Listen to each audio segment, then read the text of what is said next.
Halo, Shalom Alaikum, Bisem Mamasya, saudara-saudaraku di dalam iman Kristen. Apa kabarmu hari ini? Luar biasa baik kan? Gimana? Yang sakit sudah disembuhkan toh? Yang lemah sudah dikuatkan?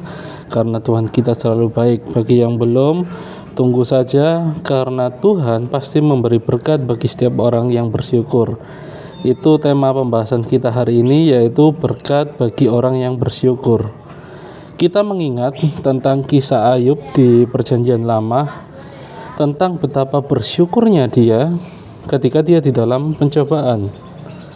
Jadi dalam pencobaan yang diadakan oleh iblis waktu itu izin kepada Tuhan, Tuhan, saya melihat ada satu umatmu yang begitu taat kepadamu, bolehkah aku mengujinya seberapa taatkah dia kepadamu? Iblis ngomong gitu, dan Tuhan percaya bahwa Ayub pasti setia kepadanya. Makanya dia ngomong, boleh, asal jangan kau ambil nyawanya. Apapun yang ada padanya boleh kau ambil kecuali nyawanya, karena nyawa adalah milik Tuhan dan itu kedaulatan Tuhan untuk nyawa setiap makhluk hidup ataupun nyawa setiap manusia. Iblis langsung bekerja. Dia membunuh anaknya Ayub, dia mengambil semua ternaknya dan juga perkebunannya, pohon aranya dan lain-lainnya. Semua harta kekayaannya diambil semua menjadi nol. Enggak sampai itu saja, bahkan Ayub terkena penyakit gatal-gatal ya, sampai diceritakan di Alkitab itu digosok-gosok sampai keluar darahnya, saking gatalnya. Di tengah masalah yang begitu besar, istri Ayub malah mengajak Ayub untuk mengutuki Tuhan. Allah Ayub, percuma, Tuhan yang kamu sembah nggak bisa berbuat apa-apa kok. Tuhan yang kamu sembah nggak mendengarkan doamu kok. Tapi Ayub senantiasa berdoa dan taat kepada Tuhan. Di saat dia sudah tidak punya apa-apa, dia bersyukur. Dulu sewaktu kaya pun Ayub bersyukur. Ketika dia jatuh miskin, dia tetap bersyukur. Apa yang bisa disyukuri daripada kemiskinan? Wong dia apa-apa nggak punya. Istrinya juga mengajak mengutuki Tuhan dan meninggalkan dia. Dia seorang diri.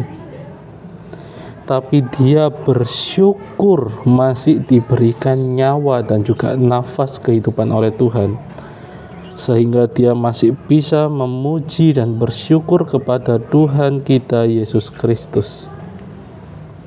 Ayub senantiasa berdoa dengan ketegaran hatinya, berserah dan bersyukur atas kondisi yang dialami. Bahkan dalam kondisi seperti itu pun Ayub masih bisa bersyukur. Nah, berkat dari orang bersyukur yaitu kelimpahan. Kita lihat, saya nggak ngomong teologi kemakmuran ya, tapi nyatanya ditulis di dalam kitab Ayub bahwa Tuhan mengembalikannya berlipat kali ganda kan. Anaknya jadi 20, kambing dombanya, ya kan, perkebunannya.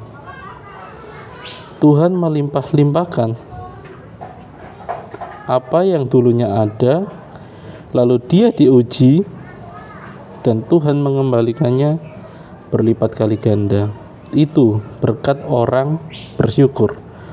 Maka kita yang hidup di saat ini, yang saya kira tidak ada satupun manusia di dunia yang malangnya seperti Ayub. Nggak ada di dunia ini manusia yang dicobai melebihi pencobaan Ayub, nggak ada.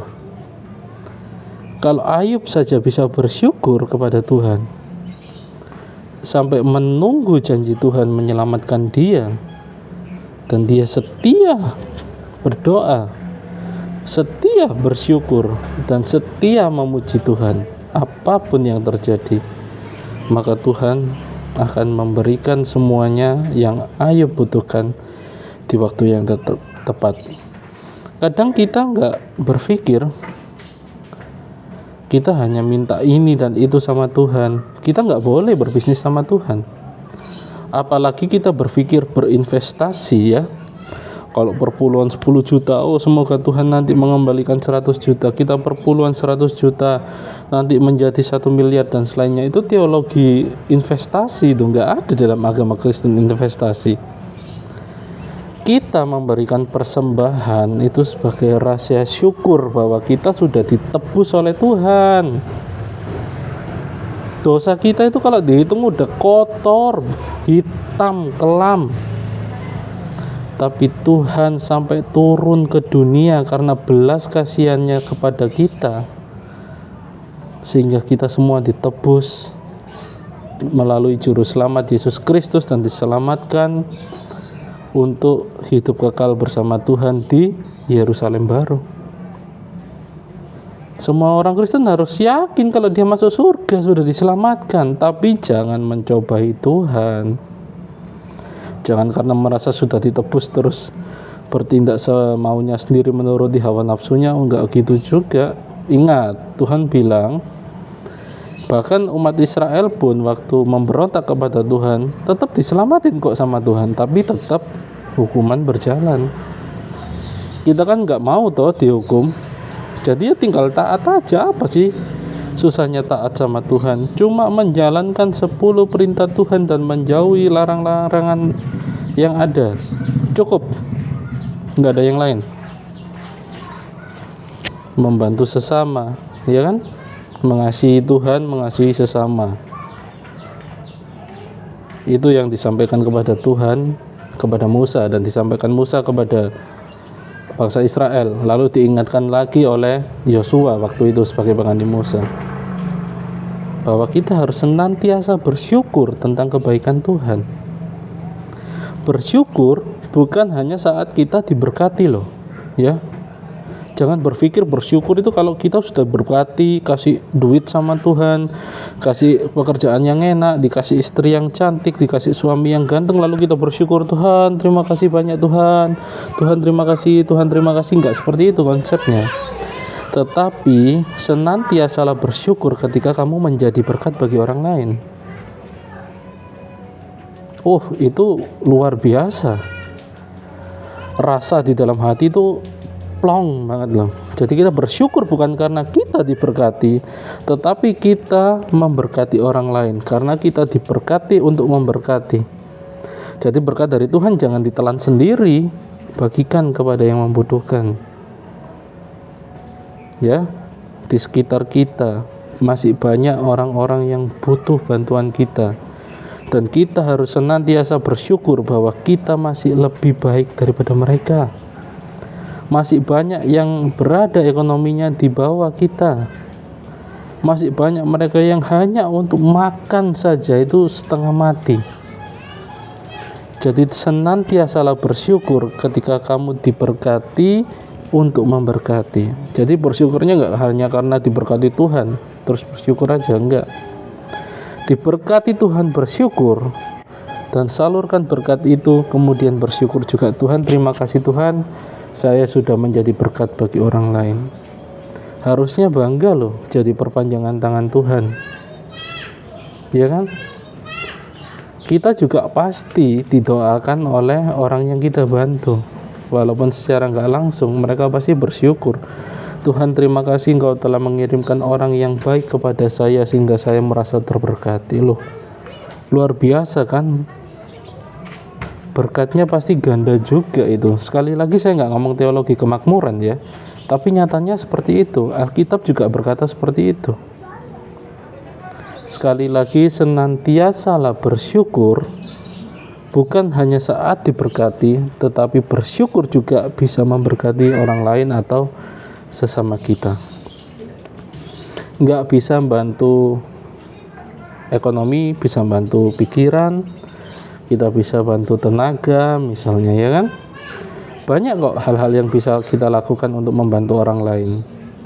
Hanya terkadang kitanya saja yang nggak mau membantu orang lain. Ingat ya, selalu bersyukur apapun kondisimu. Masih banyak yang jauh kondisinya di bawah kamu. Dan saya yakin dan percaya, enggak hanya saya, tetapi Bapak Ibu dan saudara sekalian, semuanya akan diberkati Tuhan kita bersyukur, ya. Bahkan hari ini kita sakit pun kita bersyukur, oh Tuhan masih memberikan saya nafas kehidupan. Jadi kita bersyukur bukan hanya saat berkat itu datang aja, tapi kita berpikir bahwa oh ya sih, aku masih diberi kesehatan, saya masih punya rumah, saya masih punya handphone untuk mendengarkan video saya ini, ya kan, misalnya kayak gitu kan, bersyukur loh. Nggak semua orang bisa beli handphone Android kayak Anda, nggak semua orang bisa beli paketan kayak Anda.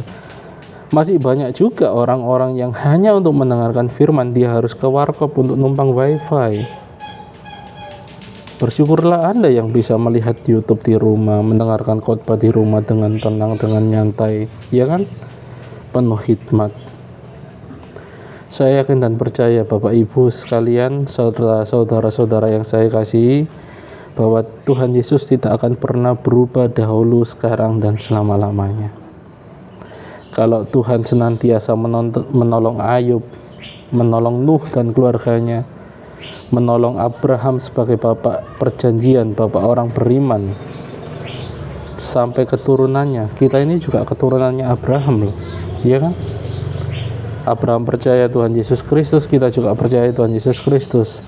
Ishak percaya dengan Tuhan Yesus Kristus, Yakub percaya dengan Yesus Kristus. Kita juga menyembah Tuhan yang sama, Allah yang sama. Dan Allah yang kita sembah adalah Allah yang hidup dahulu, sekarang, dan selama-lamanya. Dialah Alfa dan Omega, yang awal dan akhir. Dia begitu jelas memperkenalkan diri di dalam Alkitab bahwa dialah Alfa dan Omega. Tuhan yang Maha Kuasa, Tuhan yang Maha Punya, Tuhan yang Maha Tahu, Jehovah Jireh, Tuhan yang menyediakan. Bahkan Abraham sampai ngomong, Tuhan menyediakan, Jehovah Jireh. Bahkan di saat Abraham dicobai pun, gimana rasanya anak yang dia tunggu-tunggu diminta untuk dikorbankan. Tapi karena Tuhan dianggap sebagai seorang sahabat yang sejati oleh Abraham, sehingga Abraham merelakan Ishak untuk dikorbankan. Dan Tuhan akhirnya tahu, oh Abraham ternyata masih bersyukur walaupun Ishak akan dikorbankan. Ya toh? Lihat kisah Abraham. Tuhan menyediakan. Abraham menuliskan itu. Tuhan menyediakan. Saya yakin dan percaya semuanya akan disediakan tepat pada waktunya ketika kita bersyukur. Jangan pernah berhenti bersyukur dan taat kepada Tuhan. Maka semuanya akan dilimpahkan kepadamu. Mari kita berdoa.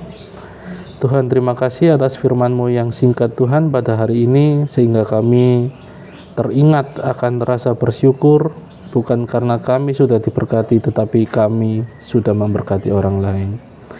Kami yakin dan percaya Tuhan, kami akan selalu dicukupkan untuk menjadi perpanjangan tangan-Mu, untuk membantu sesama-sesama kami yang membutuhkan. Kami yakin dan percaya Tuhan akan menolong kami, senantiasa melindungi kami di masa pandemi ini. Tuhan memberikan kami pekerjaan yang terbaik, menjaga rumah tangga kami, menjaga anak-anak kami, menjaga kota kami dan negara kami Indonesia tercinta ini. Ya Tuhan, terima kasih Engkau sudah menyembuhkan yang sakit, Engkau menguatkan yang lemah, dan Engkau telah menebus kami yang terbelenggu oleh dosa. Hanya di dalam nama Tuhan kami Yesus Kristus, kami sudah berdoa, bersyukur, dan memohon ampun. Haleluya, amin. Tuhan Yesus memberkati. Shalom Aleichem, Bisem Hamashiach.